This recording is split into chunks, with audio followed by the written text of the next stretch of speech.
Nifty अपने top से लगभग 14 से 15% के करीबन फॉल हो चुका है और हर व्यक्ति यही सोच रहा है क्या ये पैसे लगाने का सही टाइम है। तो आज मैं एक क्लास लेकर आया हूं जिसमें आपको बताऊंगा कि मार्केट क्रैश में बेस्ट 5 ETFs कौन कौन से हो सकते हैं, जहां पर आप सोच समझकर अपनी एक्सपर्ट एनालिसिस करके आप अपने पैसों को सुरक्षित कर सकते हैं। तो इसको समझने के लिए सबसे पहले हमें क्या समझना होगा कि भैया ये ETF क्या है। कई बच्चों को अभी भी डाउट होता है कि ETF क्या होते हैं, क्यों होते हैं, कैसे होते हैं। 2 मिनट में मैं आपको सिंपल तरीके से समझाता हूं। देखिए, जब भी आप रेस्टोरेंट जाते हैं तो हो सकता है कि आप लोग अलग अलग चीजों को ऑर्डर करते हैं कि भैया पनीर दे दो, दाल मखनी दे दो, रोटी दे दो, चावल दे दो, मिठाई दे दो।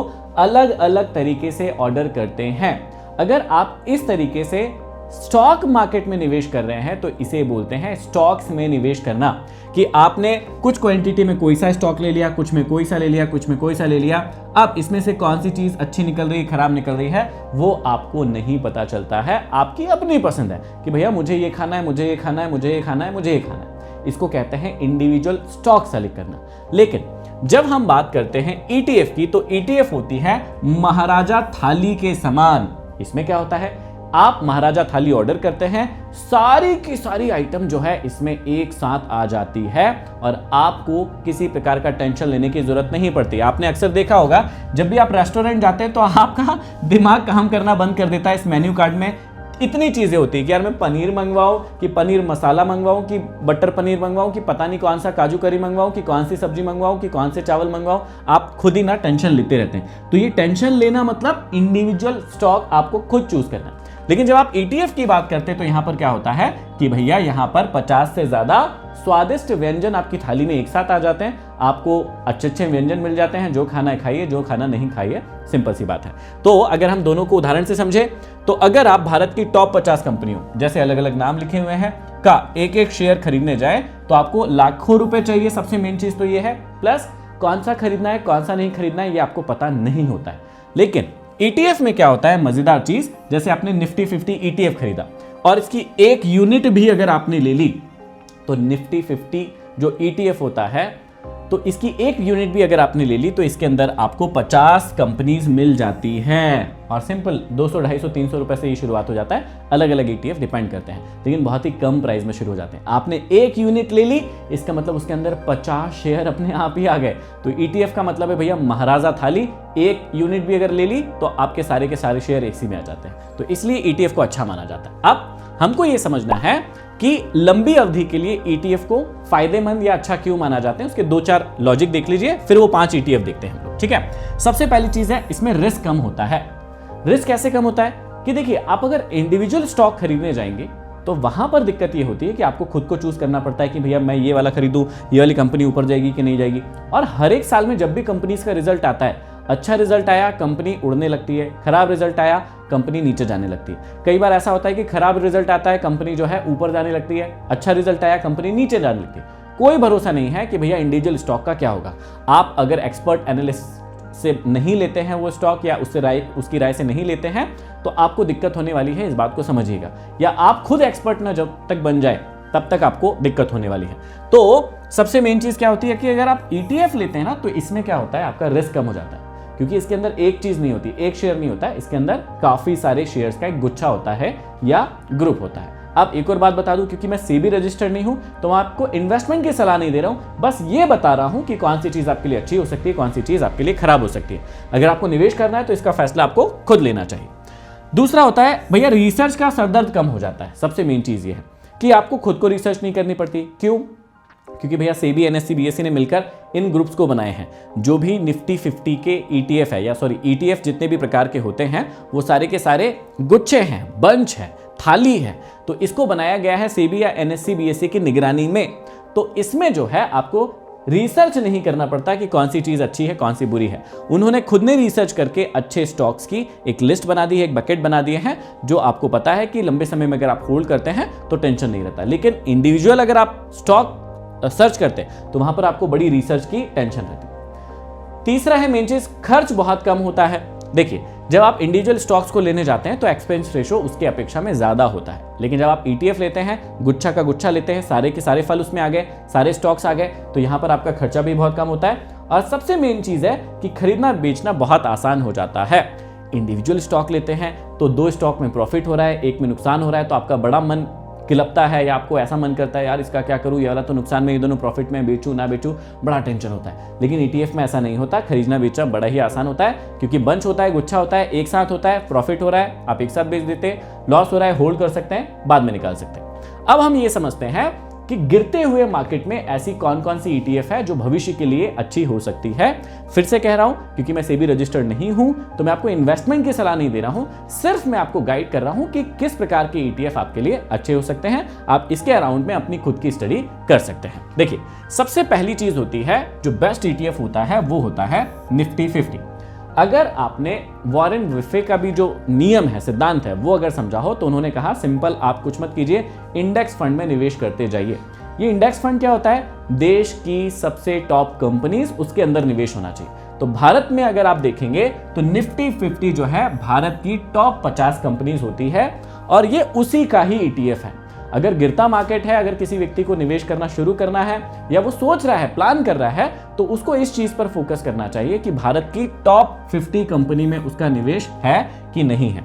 मेन चीज क्या होती है? ये भारत की टॉप 50 कंपनी होती है और भरोसेमंद, मतलब ब्लू चिप कंपनी का समूह होती है। मेन चीज है, जब बाजार गिरता है तो देश के ये मजबूत कंपनियां सस्ते भाव पर आपको मिल रही होती है। सबसे मेन चीज ये है कि जब ये ऊपर उठ रहे होते हैं तो ये काफी महंगा हो जाते हैं। जब टोटल स्टॉक मार्केट गिर रहा होता है तो ये काफी सस्ते दाम पर, मतलब डिस्काउंटेड रेट पर आपको मिलते हैं, और अगर मिल रहे हैं तो फिर अच्छी अपॉर्चुनिटी कहलाती है। ये लंबी अवधि में भारत की इकोनॉमी जो है ऊपर जाएगी और साथ ही साथ इंडेक्स भी ऊपर जाएगा, इसलिए ये भी अच्छा है और यह आपके पोर्टफोलियो को हमेशा सुरक्षित रहता है या सुरक्षित हिस्सा होता है। तो सबसे पहली जो अच्छी ईटीएफ होगी, मैं कहूंगा कि वो निफ्टी 50 होगी। आपको इस पर जरूर फोकस करना चाहिए। दूसरा जो ईटीएफ है वो हो सकता है क्या? ये हो सकता है नेक्स्ट 50। नेक्स्ट 50 क्या होता है? देखो, जैसे निफ्टी 50 होती है देश की टॉप 50 कंपनीज, तो उसकी लाइन में अगली टॉप 50 कंपनीज कौन सी होती है? वो होती है नेक्स्ट 50, और ये भी एक ईटीएफ है। तो एक बात मैं आपको छोटी सी फिर से समझा दूं कि ये जो निफ्टी 50 का ईटीएफ है ना, अगर आप इसकी 1 यूनिट भी लेते हैं तो इसके अंदर आपको 50 शेयर अपने आप मिल जाते हैं। ये मजेदार बात होती है। इस निफ्टी 50 के ईटीएफ में एक कंपनी नहीं है, एक शेयर नहीं है, इसकी 1 यूनिट खरीदने पर आपको 50 शेयर मिलते हैं।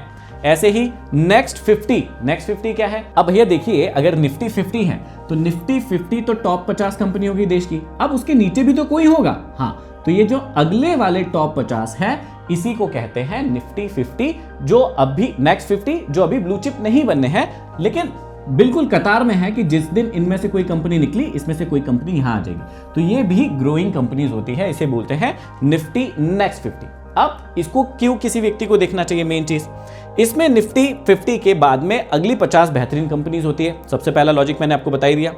इन्हें कल की दिग्गज कंपनियां कहा जाता है। इनमें निफ्टी 50 से मुकाबला या ग्रोथ तेजी से होता है। जो ग्रोथ यहां मिलती है उससे ज्यादा ग्रोथ जो है यहां मिलती है। क्यों? क्योंकि ये ग्रोइंग कंपनीज है, ये ग्रो कर चुकी है, ये ग्रोइंग कंपनीज है। तो हमेशा वो कंपनीज ज्यादा एफर्ट लगाती है जो ग्रोइंग है, जो ग्रोथ कर चुकी है, वो एक सस्टेनेबल रिटर्न देती है। इस बात को समझना। जब मार्केट गिरता है तो ये बहुत ही आकर्षक कीमतों में उपलब्ध हो जाते हैं, क्योंकि भैया ये चढ़ते भी जल्दी हैं तो गिरेंगे भी काफी। तो जब भी मार्केट गिरता है, बड़ा क्रैश आता है, तो ये भी अच्छे खासे सस्ते हो जाते हैं। तो ये दूसरा आप देख सकते हैं।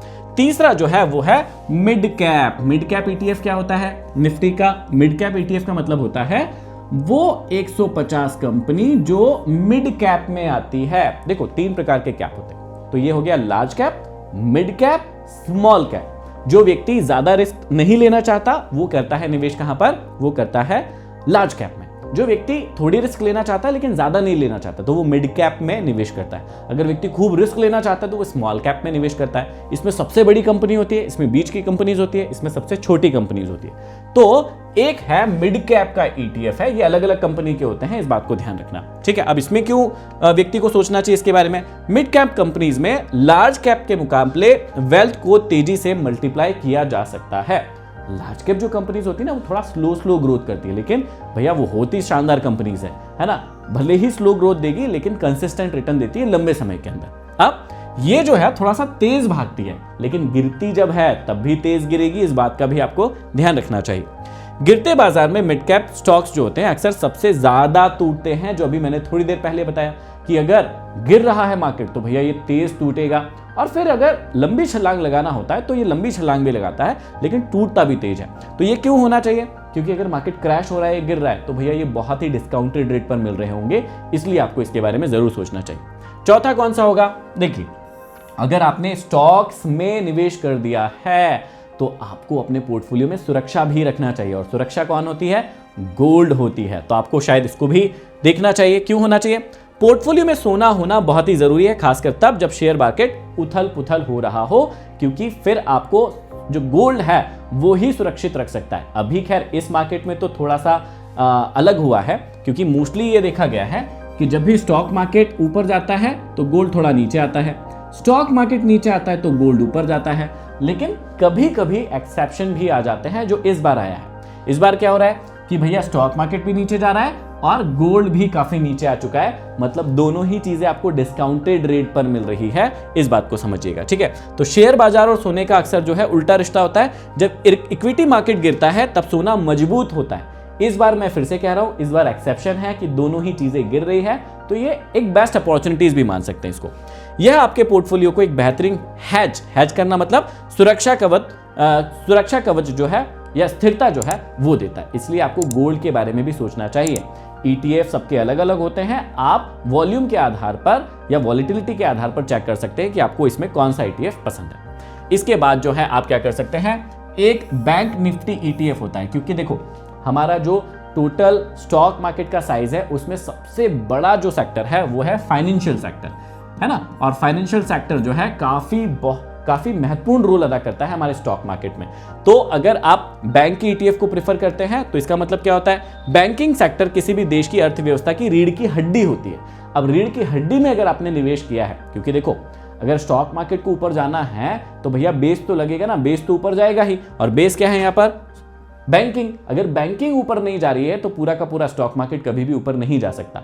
और अगर हमको अपने देश की इकोनॉमी में भरोसा है तो भैया बैंकिंग सेक्टर में भरोसा तो रखना ही पड़ेगा, क्योंकि ये ऊपर जाएगा तो स्टॉक मार्केट भी ऊपर जाएगा। ये हो गया पांचवा। अब हम एक बात समझते हैं कि भैया अगर हम मान लीजिए कि हमारे पास एक एक्स अमाउंट है, जैसे मान लीजिए हमारे पास 1 लाख रुपए, सपोज हम 1 लाख रुपए का एक एग्जांपल लेते हैं कि मेरे पास भैया 1 लाख रुपए है। तो अगर आप ये बताने की भी कष्ट करें कि कितना पैसा कहाँ रख सकते हैं या किस प्रकार से कर सकते हैं, तो हम उसको भी थोड़ा सा एनालाइज कर सकते हैं। वैसे फिर से मैं ये बता दूं कि मैं आपको इन्वेस्टमेंट की सलाह नहीं दे रहा हूं, सिर्फ एजुकेशन पर्पस से ये बना रहा हूं वीडियो, ताकि आपको थोड़ा सा समझ में आए। क्योंकि कई बच्चे जो हैं या कई लोग जो है इस बात को नहीं समझ पाते हैं कि अगर उनके पास कोई भी अमाउंट है तो उसको किस प्रकार से निवेश करना चाहिए। वो सारे के सारे अंडे जो है एक ही टोकरी में रख देते हैं, फिर वो टोकरी गिरती है, फूटती है, फिर वो परेशान होते रहते हैं। तो सारे अंडों को एक टोकरी में नहीं रखना है। अब मैं 1 लाख रुपए का एग्जांपल लेकर बताता हूं कि अलग अलग जगहों पर कैसे सोच सकते हैं, कैसे आप प्लान कर सकते हैं। तो सबसे पहले आप क्या कर सकते हैं, 40% जो अमाउंट है वो आप कोर में डाल सकते हैं। कोर क्या है आप सभी को पता है,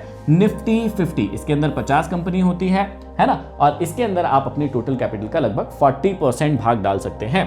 तो अगर हम यहाँ पर 1 लाख रुपए निवेश करते हैं तो यहाँ पर 40% कितना होगा, 40,000। 40,000 हम किस में डाल सकते हैं, वो डाल सकते हैं निफ्टी 50 के अंदर। ठीक है भैया, ये हो गया।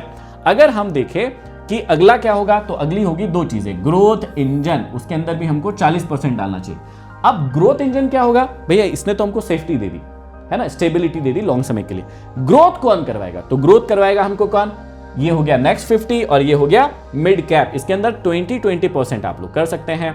तो मान लीजिए आपने 20% किया तो आपने मिड कैप में डाला 20,000 और नेक्स्ट 50 में डाल दिया 20,000। तो ये हो गया नेक्स्ट 50 और ये हो गया मिड कैप हो गया ये, ठीक है। इसके अंदर 150 कंपनीज हो जाएगी। ये हो गए आपके कितने रुपए, ये हो गए आपके 80,000 रुपए। अब बाकी कितना बचा है आपके पास में, बाकी बचा है आपके पास में 20,000 रुपए। तो ये क्या हो सकता है भैया, सुरक्षा हो सकता है और एक छोटा सा बूस्टर हो सकता है। तो बूस्टर और सुरक्षा में क्या क्या आ जाएगा, तो यहां पर आ गया हमारा गोल्ड और बैंक निफ्टी। इसके अंदर आप 10-10% जो है वो एलोकेट कर सकते हैं। तो यहां पर देखिए हमारे पास 20,000 रुपए बचे थे, 10,000 रुपए जो है हम यहां पर गोल्ड में डाल दिए हमने, और यहां पर 10,000 रुपए और जो है वो हमने डाल दिए कहां पर, बैंक निफ्टी में। ठीक है, यहां पर 10-10,000 रुपए हमने दोनों में डाल दिए। तो इस प्रकार से एक एलोकेशन हो गया कि भैया कितना पैसा आप कहां पर निवेश कर सकते हैं। तो इससे क्या हुआ, हमने सारे अंडे जो है एक टोकरी में भी नहीं रखे, अलग अलग टोकरी में रख रहे हैं। प्लस हर एक इंस्ट्रूमेंट को अगर आप ध्यान से देखेंगे तो सारे के सारे ही फ्यूचर के लिए सेफ है। हमने किसी इंडिविजुअल स्टॉक में कोई भी यहां पर चीजें नहीं रखी है कि हमने कोई इंडिविजुअल स्टॉक लिया है। ये सारे के सारे ही ग्रुप हैं, सिर्फ एक गोल्ड को छोड़ के, क्योंकि गोल्ड कोई स्टॉक नहीं है, है ना। गोल्ड की अपनी खुद की इज्जत है, खुद की वैल्यू है, तो वो सिर्फ अलग है। बाकी जब आप ध्यान देखेंगे तो हमने यहाँ पर सारे ग्रुप्स लिए हैं, Nifty 50, next 50, mid cap, bank Nifty, इसके अंदर ग्रुप ऑफ स्टॉक्स हैं। तो लंबे समय में ये आपको सुरक्षा देते हैं और आपके पोर्टफोलियो को एक ग्रोथ भी देते हैं। ऐसी ही ग्रोथ अगर आपको भी अपने जीवन में चाहिए तो मैं आपको बताना चाहूंगा 16 अप्रैल को एक बहुत ही खास चीज आने वाली है और आप सभी के लिए स्पेशल गिफ्ट और ऑफर रहेंगे। इसके लिए प्लीज आप रेडी रहिएगा। 16 अप्रैल को सुबह 9 बजे मैं लाइव आने वाला हूं और कुछ जबरदस्त शानदार से गिफ्ट जो है आपको देने वाला हूं। कमेंट बॉक्स में लिख के बताइएगा कि क्या आपको गिफ्ट पसंद है और क्या गिफ्ट आप चाहते हैं, वो भी मुझे लिखिए ताकि मुझे और आइडिया मिले कि आपको क्या गिफ्ट देना है। देखिए, तत्वम से रिलेटेड आपको अगर कोई भी जानकारी चाहिए, इस प्लेटफॉर्म से जुड़ना है क्योंकि बहुत सारी फ्री क्लासेस यहां पर चल रही है। तो आप 6265903016 पर हेलो तत्वम लिखकर भेजेंगे तो हमारी जितनी भी फ्री क्लासेस चल रही है उसका आपको लिंक मिल जाएगा, जो बड़ा ही मजेदार होता है। और अगर अभी तक आप हमारी कम्युनिटी से नहीं जुड़े हैं, व्हाट्सएप और टेलीग्राम से नहीं जुड़े हैं, ये उसकी QR है, स्कैन कर सकते हैं, या डिस्क्रिप्शन में भी लिंक मिल जाएगा, वहां से जाके हमको ज्वाइन कीजिए, तत्वम फैमिली का हिस्सा बनिए ताकि आपकी लाइफ में हम आपको ग्रोथ दिलवा पाए। आशा करता हूं इस वीडियो से आपको बहुत ज्यादा मदद मिलेगी। इस वीडियो को शेयर जरूर करें उन लोगों तक जिसे इस वीडियो की बहुत ज्यादा जरूरत है, और अगर अभी तक नए हैं, चैनल पर सब्सक्राइब नहीं किया तो कर लीजिए ताकि ऐसे ही मोटिवेशनल और पावरफुल वीडियोस आपको मिलते रहे। अगली वीडियो में फिर मिलते हैं, तब तक के लिए आप सभी का धन्यवाद।